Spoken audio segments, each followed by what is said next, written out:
J'ai eu la chance de partir 2 fois en Afrique avec Claude, qui était quelqu'un qui avait le sens de la vie, le sens du contact, le sens de... Mais Ghislaine, je ne suis jamais parti en reportage avec elle.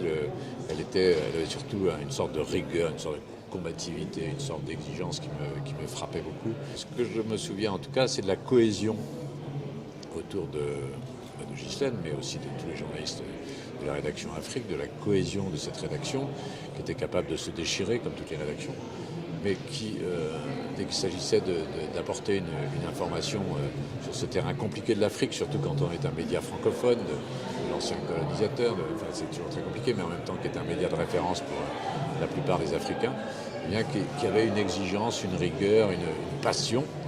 C'est toute la profession qui est blessée. Toute la profession qui est un peu ensanglantée depuis plusieurs jours et un peu je sais pas comment dire, je trouve pas le terme, je reprends peut-être celui de sidéré. Évidemment qu'il y a une menace et que c'est l'objectif poursuivi en plus. Regardez la Syrie,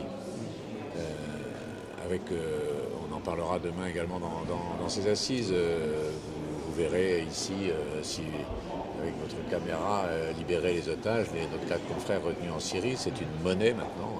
Le journaliste est une monnaie. Ben là, on pensait que c'était une monnaie. Ouais. Et on découvre terrifié que c'est une cible aussi. Mais c'est une monnaie d'abord. Et ça veut dire qu'aujourd'hui, beaucoup de rédactions hésitent de fait à envoyer des journalistes en Syrie parce que le prix humain est trop lourd, parce que c'est pas supportable.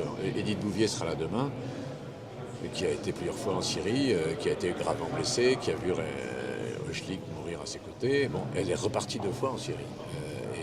À la fois, c'est quelque chose on se dit, mais c'est pas raisonnable, et puis en même temps, on se dit, mais elle a raison, il n'y a pas d'autre réponse que celle-là.